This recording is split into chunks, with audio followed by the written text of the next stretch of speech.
제가 그 글을 소개할게요. 어느 시골 교회에 연로하신 분들이 많은 곳에 좀 나이가 드신 목사님이 부임하셨대요. 근데 처음 부임하니까 목사님 원래 잘 준비한 그 말씀으로 교인들한테 말씀을 전하는데 첫 주일에 말씀 제목이 뭐냐면 서로 사랑해야 합니다. 이렇게 한대요. 서로 사랑해야 합니다. 이 제목으로 말씀 전했다고 합니다. 그래서 그 말씀을 들은 교인들이 마음에 많이 감동을 받고 은혜를 많이 받았대요.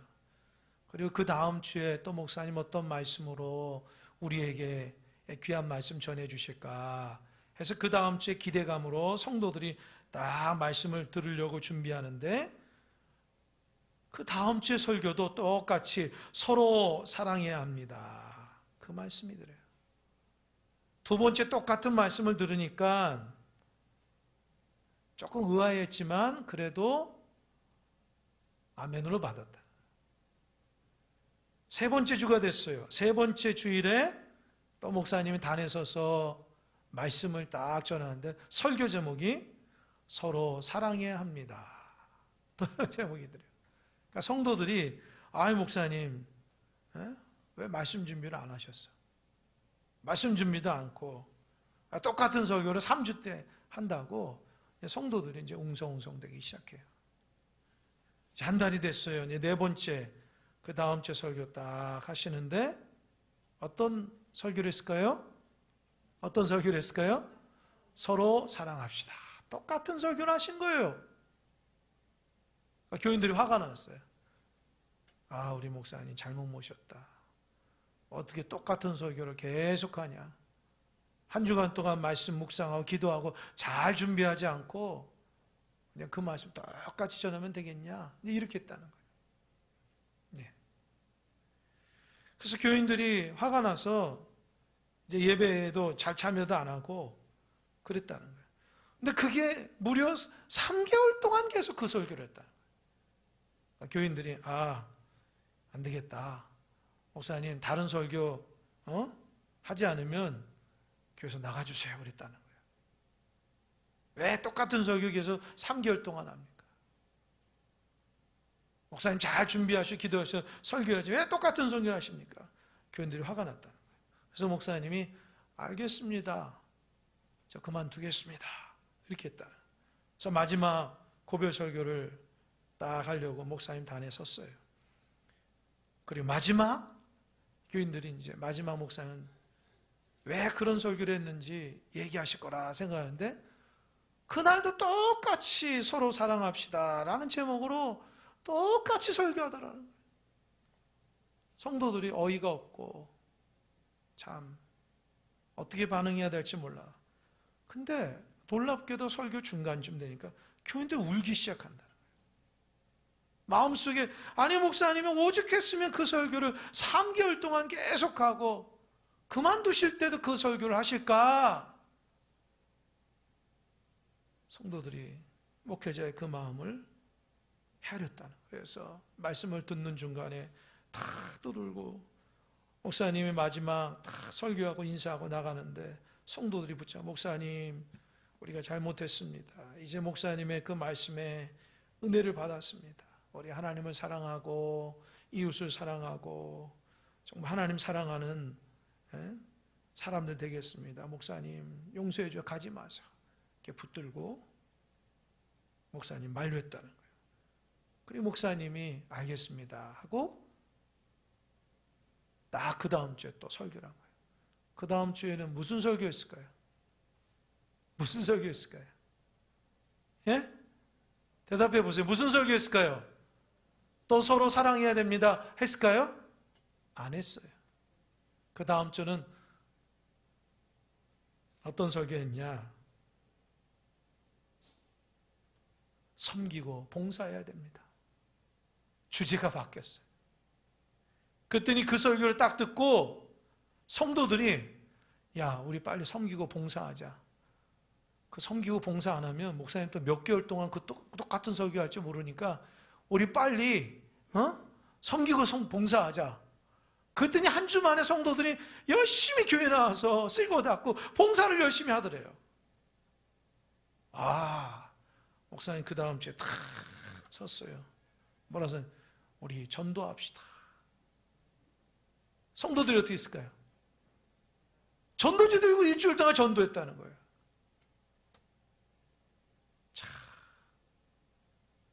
여러분 제가 이 글을 읽으면서 저도 목회자이기 때문에 똑같은 마음이에요, 사실은. 그래도 이 예화 속에 있는 교회 성도들은 참 행복하고 지혜롭다 생각해요. 왜요?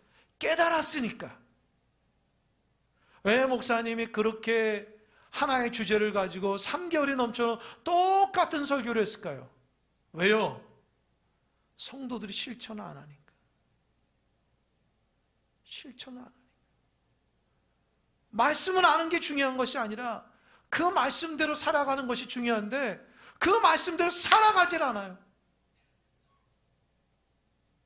그러니까 목사님이 계속해서 할 말은 우리 성도들이 부족한 것을 계속해서 얘기했다라는 거예요. 그래서 이 글을 읽으면서 한편으로는 웃기기도 하고 한편은 슬프기도 해요. 하나님 주신 말씀을 그대로 실천하는 것이 우리 신앙생활인데 어느 순간 우리가 하나님 말씀 앞에 귀를 안 기울여요. 아무리 얘기를 해도 실천 안 해요. 성경은 여러 번 읽고 지식은 쌓이고 종교적인 행위는 굉장히 많은 것들을 알고 있는데 실제적 하나님 말씀 앞에 순종하는 사람이 점점 더 없어져요.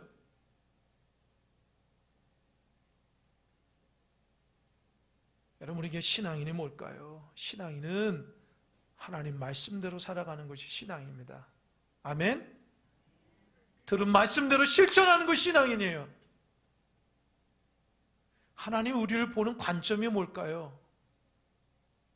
너 교회 몇 년 다녔어? 너 무슨 직분자야? 너 교회에서 무슨 일 했어? 그런 걸로 볼까요, 우리를요? 예? 하나님 우리를 볼 때 뭘로 볼까요? 너 들은 것대로 실천했니? 받은 말씀대로 살아갔니? 그걸로 보는 거예요, 그걸로. 근데 우린 착각한다고요.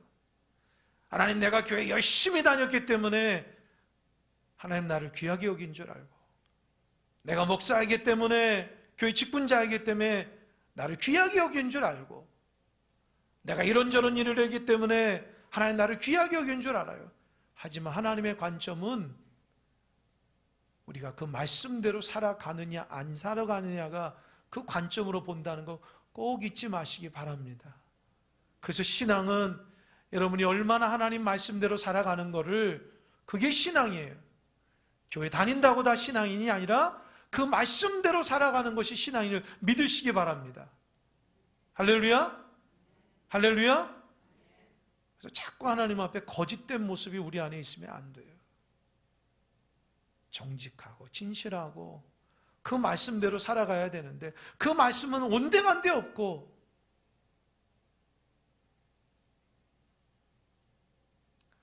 자, 우리가 살아가는 신앙의 모습이 점점 더 교회가 커지고 성도들은 많고, 근데 점점 더 그 하나님 말씀 앞에 순종하는 사람은 줄어드는 거예요. 그 말씀대로 살아가지 않아요.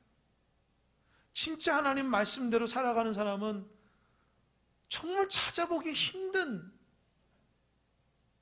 그래서 그냥 내가 그 교회 다니고 이렇게 종교 생활하는 것이 하나님 그냥 문화가 돼버리고, 정말 신앙이답게 내가 그 말씀대로 실천하고 그렇게 변화되고 하나님의 뜻대로 내 자신을 하나님 앞에 맞추며 살아가는 참된 신앙인들이 점점 더 없어져 가는 거예요.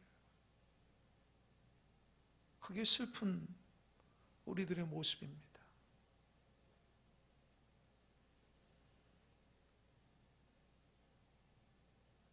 오늘 말씀은 주님의 말씀하신 산상수훈의 말씀이에요. 아주 주옥 같은 말씀이죠. 주님이 산에 오르셔서 제자들과 사람들에게 하나님 나라의 가치관에서 얘기하는, 얼마나 주옥 같은 말씀인지 몰라요. 그래서 신학자들은 이 산상수훈의 말씀이 보석 중에 보석이다. 근데 여러분, 아무리 보석 중에 보석인 말씀을 들어도 뭐 하면 뭐합니까? 그대로 실천하지 않으면 보석이 없어요. 여러분, 우리가 신앙생활 하면서 이 충격을 받을 때가 있어요. 우리가 충격 신앙생활, 어떤 충격? 말씀을 읽거나 들을 때의 충격을 받는데, 제가 젊었을 때에 제가 나름대로 열심히 신앙생활했는데 충격받은 말씀이 있어요. 그때 목사님이 야고보서 2장의 말씀을 설교하시는데요, 야고보서 2장 17절의 말씀은 듣고 행하지 않는 믿음은 무슨 믿음이라? 죽은 믿음이라. 엄청 충격적이었어요. 듣고 행하고 그렇게 실천하지 않는 믿음은 죽은 믿음이래요. 여러분, 누가 여러분에게 당신 죽은 믿음이야 얘기하면 기분 좋아요? 안 좋아요? 기분 나쁘죠? 저 사람이 나를 몰라하고, 내가 이런 직분자고 교회 이렇게 다녔는데. 근데 성경은 분명하게 얘기해요. 그대로 실천하지 않으면 죽은 믿음이라. 아무 소용이 없는, 여러분, 죽으면 아무 소용이 없잖아요. 죽은 사람이 뭐 할 수 있겠어요? 아무런 영향력이 없어요. 그를 통해서 하나님의 역사가 드러나지 않아요. 그러니까 듣고 실천해야지 하나님의 역사가 드러나는데, 듣고 실천하지 않으면 죽은 거예요, 죽은 거. 그래서 우린 표현이 이제 산송장이라. 살아있지만 송장이에요. 아무런 생명의 역사가 없어요. 여러분, 우리가 하나님의 말씀 듣고 그렇게 실천해야지 하나님 기뻐하시는 종들이 된다, 잊지 마시기 바랍니다. 하나님이 여러분에게 무슨 성경을 몇 번 읽고 뭐 무슨 말씀을 뭐 어떻게 잘 해석하고 그런 걸 따지는 게 아니에요. 너 진짜 그렇게 살아가냐는 거예요. 너 왜 교회 다니고 왜 나 믿어? 그렇게 살아가라고 하나님이 하시는 거예요. 그런데 우리는 하나님 말씀 옆에 순종하는 자세가 없어요. 그렇게 살지도 못해요. 그리고 남은 판단은 잘해요. 왜요? 지식이 많으니까. 종교적 경험이 많으니까. 이것이 우리 신앙의 딜레마입니다. 그 좋으신 하나님의 말씀, 신앙생활하면서도 내가 좋은 걸 경험하지 못하고, 우리 말로는 말씀이 생명이라면서도 생명처럼 실천 안 해요. 다 거짓말쟁이가 돼버리는 듯한, 눈 가리고 아웅하고. 혹시 우리의 모습이 그러지 않은지 모르겠어요. 좋은 줄 아는데 안 해요. 그러면서 우리는 다 신앙생활 하는 것처럼 말하고 행동한다고요. 전제가 잘못됐어요. 그렇게 말씀대로 하나님 말씀대로 실천했으면 지금쯤 우리가 하나님의 귀한 사람으로, 하나님의 존귀한 사람으로 선한 영향력을 미치며 살아갈 텐데, 그렇게 삶을 살지 않으니 우리의 신앙이 기쁨도 없고 감사도 없고, 왜 이렇게 신앙이 힘든 거예요? 신앙이 나를 힘들게 하는 거예요? 내가 신앙생활에서 은혜를 못 받은 겁니까? 오늘 산상수훈의 말씀을 통해서 우리가 깨닫는 시간이 됐으면 좋겠어요. 주님이 산에 오르셔서 사람들에게 귀한 말씀을 전하는데, 여러분 7장에서 이 중간부터 이 끝까지 주님께서 3가지 비유를 들어요. 첫 번째 비유가 뭘까? 따라해 보세요. 좁은 문과 넓은 문. 좀 큰 소리로 하세요. 좁은 문과 넓은 문. 두 번째로는 좋은 열매와 나쁜 열매. 세 번째로는 반석 위에 지은 집, 모래 위에 지은 집. 이 3가지 얘기했어요. 주님이 산에 탁 올라서 바위에 걸터 앉아서 수많은 사람에게 얘기를 하시는 하나님 나라가 가죠. 첫 번째, 좁은 문과 넓은 문. 성경을 보니까 너희는 좁은 문으로 들어가라. 멸망으로 인도하는 문은 넓고 커서 사람들이 많이 다니지만, 생명으로 인도하는 문은 좁고 협착해서 가는 사람이 많지 않다는 거예요. 여러분, 신앙생활이 어떤 겁니까? 좁은 문으로 들어가는 거예요. 근데 여러분 진짜 신앙생활 제대로 하고 싶어서 좁은 문으로 걸어가신 분 있어요?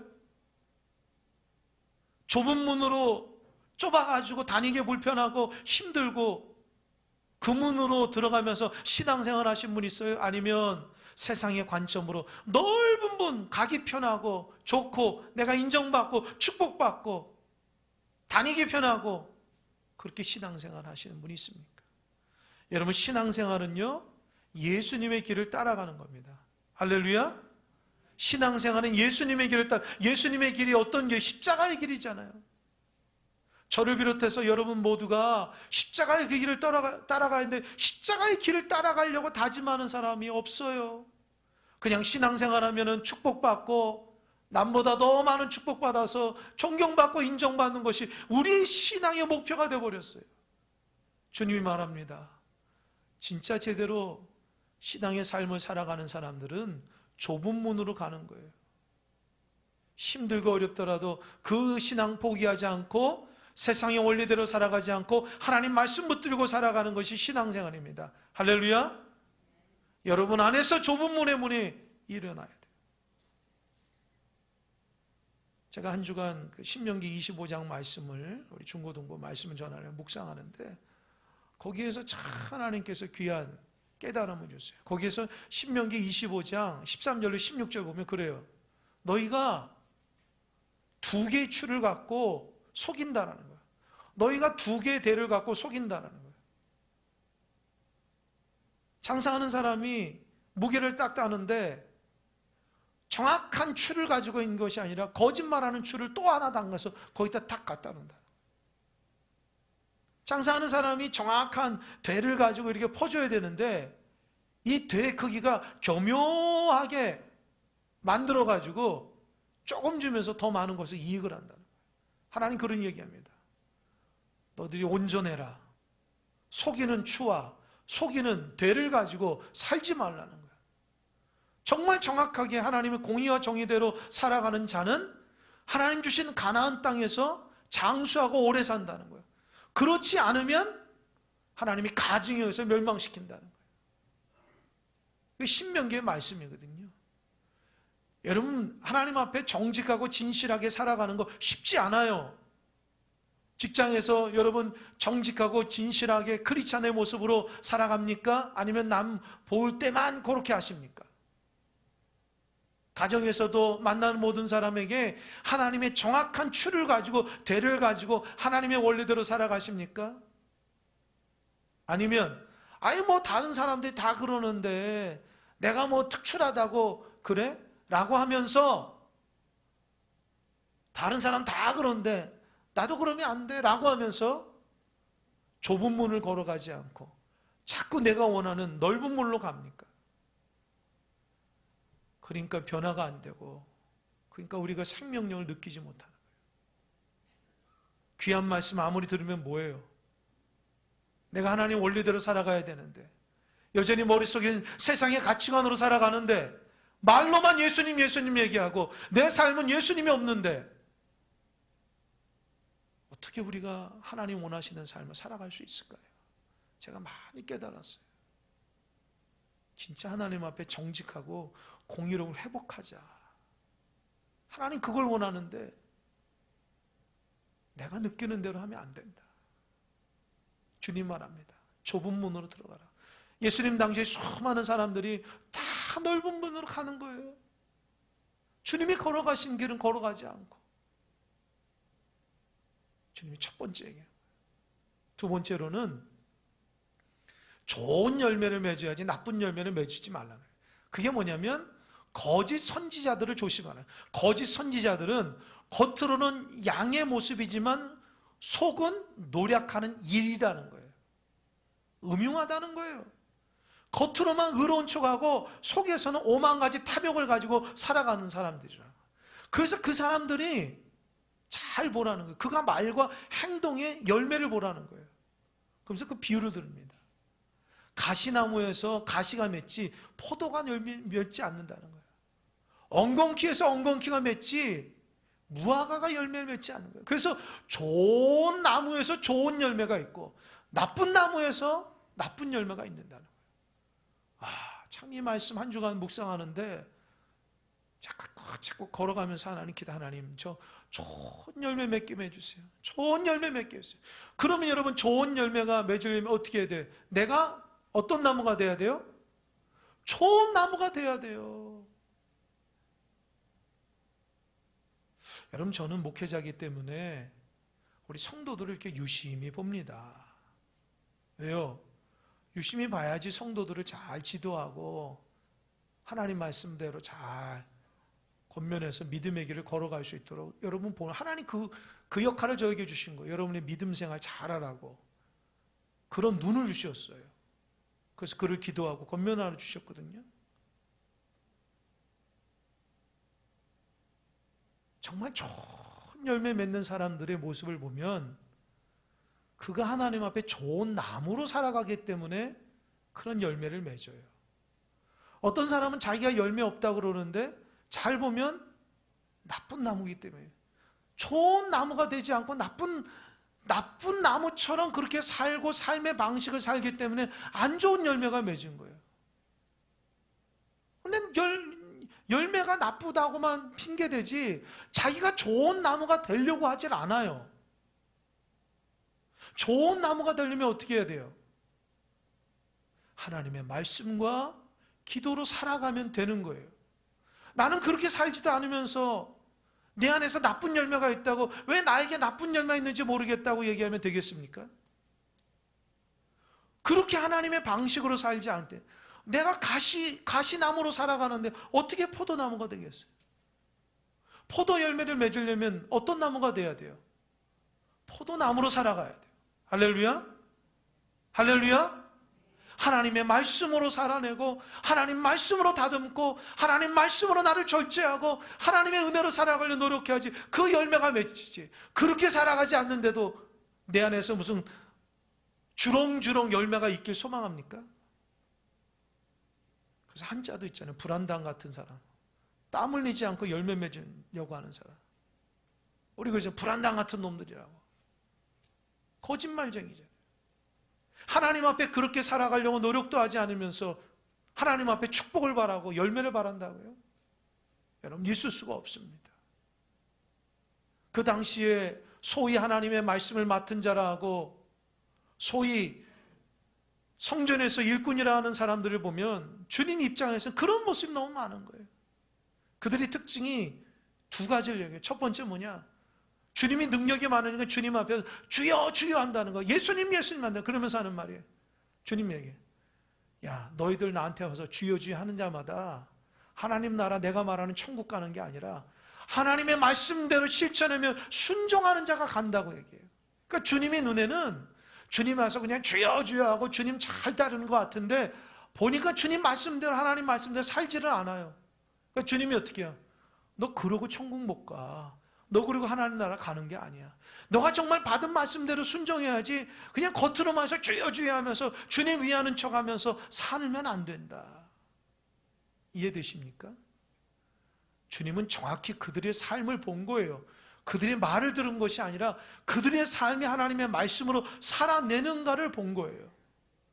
여러분 하나님이 여러분도 그렇게 보신 줄 믿으시기 바랍니다.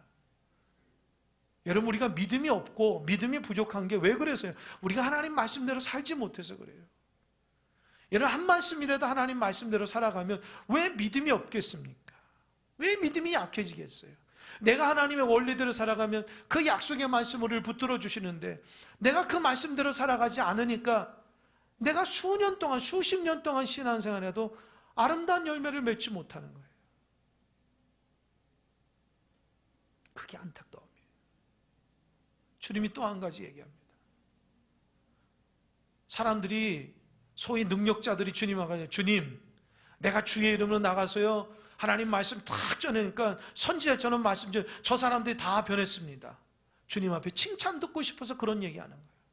주님 제가 나가서 주님의 이름으로 귀신을 내쫓던 귀신이 또 나갔어요. 대단하죠 주님. 칭찬 들으려고 얘기해요. 어떤 사람 주님 내가 주님의 이름으로 병든 자를 위해서 기도하니까 병든 자가 치유됐어요. 주님 저 대단하죠? 그렇게 얘기하면 주님이 뭐라는지 아세요? 주님 뭐라 그랬어요? 이거는 좀 읽어야 돼요.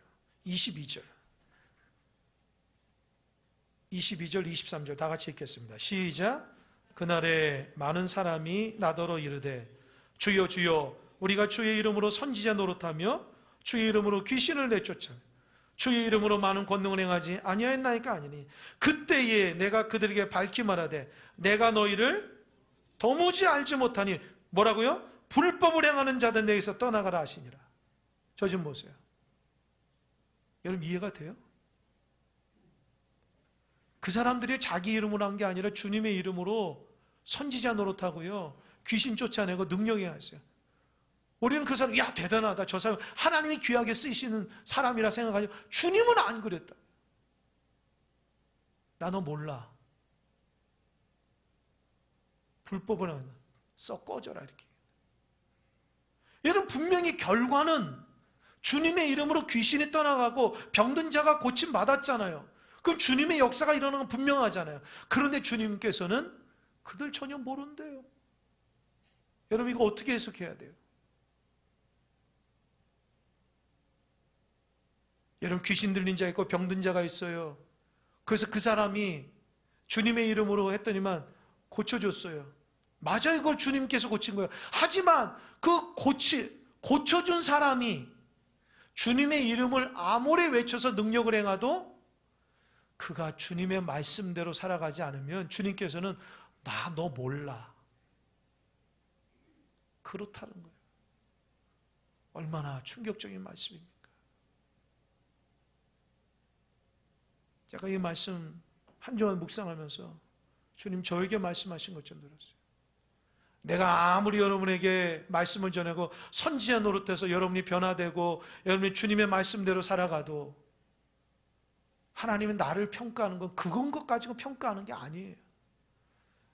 내가 병든 자에게 손을 탁 얹어가지고 그 병든 사람이 치유됐어요. 그래서 하나님 나를 귀하다고 여기는 게 아니에요.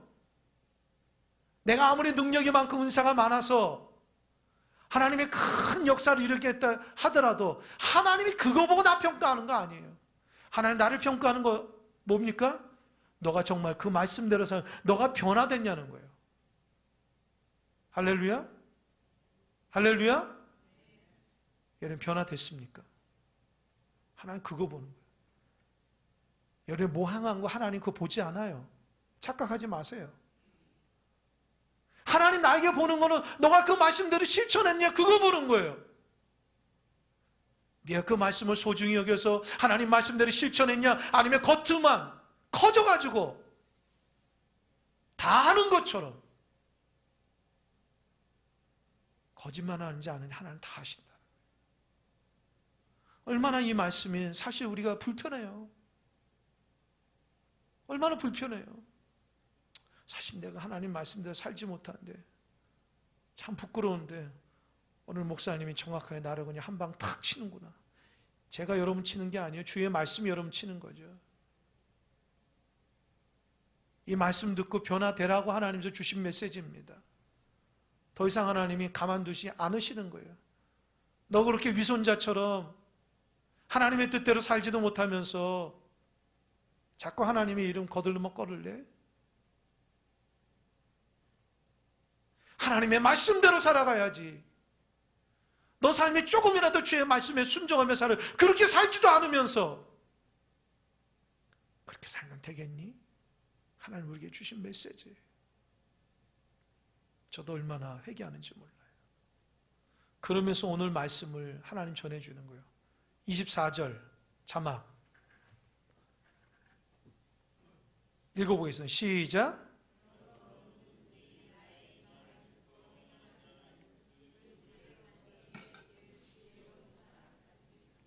25절 시작. 비가 내리고 창수가 나고 바람이 불어 그 집에 부딪히되 무너지지 아니하나니 이는 주추를 반석 위에 놓은 까닭이요.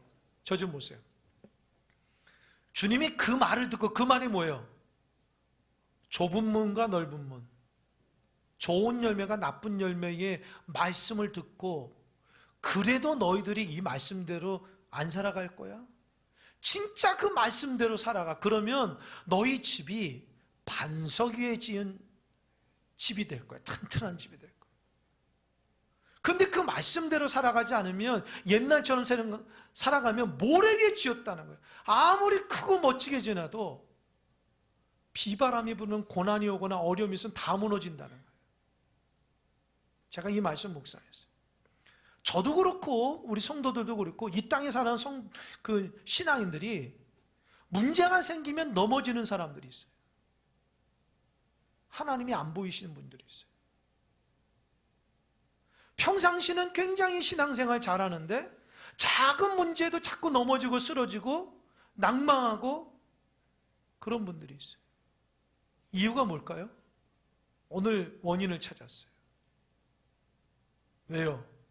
내 신앙의 밑바탕이 반석이 아니라서 그래요. 이 반석을 쌓으려고 노력한 게 아니라 자꾸 겉으로 보이는 화려함, 크고 좋은 거, 남들이 좋아하는 것들만 그렇게 해서 이 밑바탕에 이 털을 잘 닦지도 않고 그냥 겉으로만 이렇게 만드니까 어려움이 있으면 한순간에 무너지는 거예요. 신앙이 오랜 세월 동안 털을 다지고 잘 반석 같은 곳에서 내 신앙을 쌓은 것이 아니라 바닥이 어떻게 됐든 다른 사람 볼 때에 내가 이렇게 신앙생활 잘한다고 그렇게 겉으로만 보이는 신앙의 관점으로 살아가니까 조금만 어려워도 와르르 무너져서 신앙이 나에게 전혀 영향력이 없는 그런 불신앙자들보다도 못하는 신앙의 모습으로 살아가더라는 거예요. 아무리 신앙생활하면 잘하면 뭐예요? 한순간에 또 무너지고 그게 반복이 되는데 그러면 어떻게 해야 돼요? 내가 이겨나가자, 내가 잘하자, 거기에서 그칠 거예요? 털을 다시 닦아야죠. 여러분 저기 광주에 아파트 짓다가 잘못돼가지고 지금 다 허무는 거 아시죠? 다 허무는 거 아시죠? 왜요? 부실공사니까. 거기 들어간 사람이 혹시 무너져서 한 생명이라도 무너지지 않게 어떻게 해요? 엄청나게 돈을 들여서 시간을 들여서 그거 다 부수고 새롭게 짓는 거예요. 여러분 어떻게 하실 거예요? 내가 20, 30년 동안 신앙생활 아까워서 터작업을 다시 안 하고 자꾸 땜빵식으로 요거 좀 힘드니까 요거 좀 매듭고 저거 어려우니까 요렇게 매고서 자꾸 그렇게 누더기처럼 집을 짓 겁니까? 근본적으로 무너져 가는데 아무리 커지면 뭐예요? 털을 다 다시 닦아서 반듯하게 신앙의 집을 짓고 그 튼튼한 바탕 위에 하나님의 영광 가운데 승리하는 믿음의 백성이 돼야죠. 여러분 그동안 20년, 30년 신앙생활 솔직히 뭘 하신 겁니까? 하나님을 위해서. 어떻게 터작업을 하신 거예요? 진짜 말씀 들은 대로 순종하려고 그렇게 마음속에 다짐하며 한 주간 동안 받은 말씀대로 한 가지를 실천을 그렇게 살아갑니까? 아니면 들으면서 그냥 자기 마음에 와닿으면 은혜 받았다고 하고 와닿지 않으면 은혜 안 받았다고 하고 그렇게 살아갑니까? 하나님 주신 말씀을 가감없이 있는 그대로 받아서 그 말씀이라도 한 가지라도 실천하라고 주신 메시지 가운데 그렇게 실천하고 살아가야 되는데 그렇게 살지 못하고 자꾸 넘어지고 쓰러지고 그렇게 살 겁니까, 여러분? 다시 시작하세요. 말씀을 듣고 행하는 자가 되시길 바랍니다. 그래야지 열매가 있어요. 내가 그동안 신앙생활 아깝다고 뭘 얼마나 잘했는지 모르겠는데 그게 아까워요, 솔직히? 하나님 보시기에 아무것도 아닌데요. 하나님 말씀대로 순종하지 못한 믿음이 그 무슨 믿음이겠어요? 죽은 믿음이죠. 예수님을 처음 마음 가운데 다짐하고 그 말씀대로 살아가려고 한번 노력해 보세요. 그래서 한 주간 동안 내가 뭐 해나 노트에 좀 적어보시고 핸드폰에 적어보세요. 내가 주님의 말씀, 주일날 목사님 말씀, 하나님 나에게 주신 메시지 그렇게 살라고 했는데 한 주간 동안 내가 어떻게 사는지 하루하루 꼼꼼히 한번 체크해 보세요. 내가 하나님을 순종하고 있는지. 그 말씀에는 온통 없고 그냥 다른 곳에 은혜만 받으려고 하고. 여러분, 은혜만 받으면 뭐예요? 순종도 안 하는데요. 그 말씀이 열매가 안 생기는데. 제가 이 말씀 묵상하면서 많이 회개했습니다. 너 목사라고 하면서 교인들한테 좋은 말하고 너는 안 해? 하나님 나를 그렇게 책망한데 내가 얼마나 부끄럽겠어요. 저도 노력해야죠. 하나님 말씀대로 작은 거에서도 실천해야죠. 다짐만 잔뜩 얘기하고 한 번도 그걸 실천하지 않으면 무슨 모양이겠습니까? 이제부터 여러분 하나님 말씀 앞에 작은 거라도 순종하는 여러분 되시길 바랍니다. 자꾸 부실 공사하지 말아요. 날림 공사하지 말아요. 튼튼하게 안전한 공사가 돼야죠. 여러분, 신앙의 집을 지을 때에 어떤 집을 짓겠어요? 주님 말하잖아요. 문은 조그맣게 하라는 거예요. 그리고 집마당에 나무가 있는데 거기에는 좋은 나무 열매가 맺어지게 하라는 거예요. 그리고 너희 집은 집 크기와 상관없이 바탕이 반석으로 지어서서 그 바탕에 살라는 거예요. 그게 우리의 신앙의 집입니다. 주님 앞에 갈 때까지 집을 져야 돼요. 교회도 이렇게 졌잖아요. 근데 교회를 이렇게 지면 뭐예요? 세월의 흐름 따라서 자꾸 망가지고 안 좋은 것들이 많아요. 근데 여러분, 그런 건 지을 수 있어요. 그런데 여러분, 이 교회가 이 밑바탕이 자꾸 무너진다고 하면 여기 교회가 설 수가 없잖아요. 다른 것들은 그냥 임시 방편으로 다 고칠 수 있지만 우리가 여기 앉아서 예배 드리는 것 자체가 안 되면 무너진다면 우리가 여기서 못 지잖아요. 똑같아요. 그런 신앙 되면 안 돼요. 무너지는 신앙 되면 안 돼요. 하나님 말씀 앞에 그대로 따라가는 신앙 돼야 돼요. 예화 하나 전해드리고 마치겠습니다. 어느 날 한 가정의 부인이 가정생활에 비관하면서 하나님 앞에 기도했대요. 하나님, 나 너무 힘들어요. 빨리 천국 가고 싶어요. 정말 힘들어요. 그때 갑자기 하나님 나타나서 그렇게 얘기했다는 거야. 야, 힘들지. 내가 내 마음 이해한다. 이제 소원을 들어줄 텐데 그 전에 내가 몇 가지 너한테 얘기할 테니까 야, 한번 해보면 어떠니? 했더니 그 부인이 얘기해요. 예, 하나님 그렇게 하겠습니다. 하나님 얘기합니다. 얘야, 집안이 지저분한 것 같으니까 내가 죽은 후에 마지막 정리를 잘하고 갔다는 말을 듣도록 집안 청소를 깨끗이 좀 하면 안 되니? 그러니까 그 여인이 예, 하나님 그렇게 하겠습니다 하고 3일 동안 집안을 싹 대청소를 했다는 거예요. 그리고 하나님 또 나타나서 얘기하는 거예요. 얘야, 너 죽으면 애들이 마음에 걸리지. 내가 죽은 후에 애들이 엄마가 우리를 정말 사랑했다고 느끼게 3일 동안 너가 마지막으로 생각하고 최대한도로 그들을 사랑해 줄 수는 없겠니?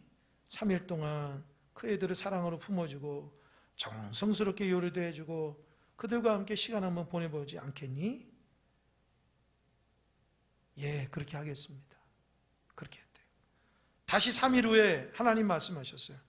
야, 이제 갈 때가 됐다. 마지막 내가 너한테 부탁한다.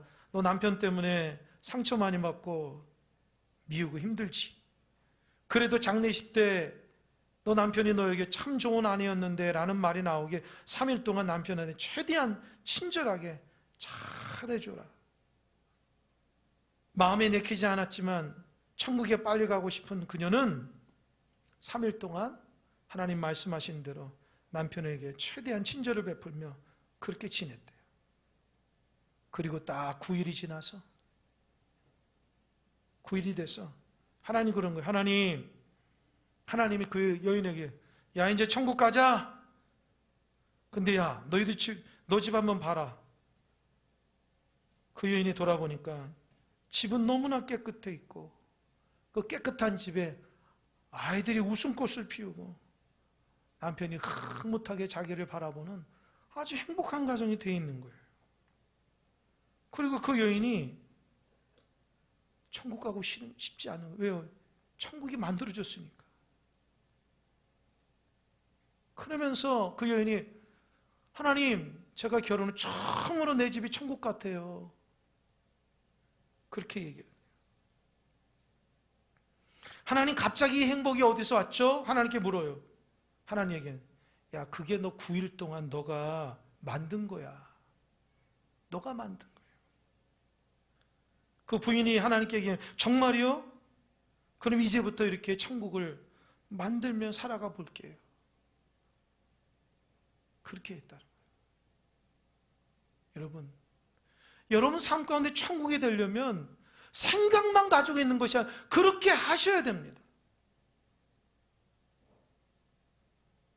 늘 불평불만하며 살지 마시고 내가 정말 어떻게 되는지 내가 그렇게 살아보세요. 마지막으로 생각하면서 그렇게 가정을 이끌고 하나님 앞에 신앙생활하며 내가 어디 있든지 간에 내가 원하는 것을 이루기 위해서 실천해 보세요. 그러면 어느 순간 그곳이 천국이 되어 있을 겁니다. 할렐루야. 신앙이 뭐냐는 거예요. 실천할 때 천국이 임하고 하나님 나라가 임한다는 거예요. 생각만 말만 앞세우지 마시고 진짜 말씀대로 할 때에 내 안에 어느 순간 천국이 쑥 들어오는 거예요. 그걸 실천해 나갈 때에 그것이 여러분의 신앙이 되시길 바랍니다. 여러분 가운데 하나님 칭찬받고 천국 같은 신앙생활하는 하나님이 하시는 것이 아니라 이미 하나님 여러분 천국 갈 수 있는 또 이 땅 가운데 잘 살 수 있는 말씀을 다 주셨어요. 지키고 안 지키는 여러분의 몫이에요. 하나님 여러분을 로봇으로 만들지 않았으니까 그렇게 살아가는 여러분 되시길 바랍니다. 천국을 만드세요. 천국의 백성이 되세요. 칭찬받는 사람 되세요. 작은 것이라도 실천하며 하나님 나라를 꿈꾸는 복된 종들이 되기를 주님의 이름으로 간절히 축원합니다. 아멘. 기도하겠습니다.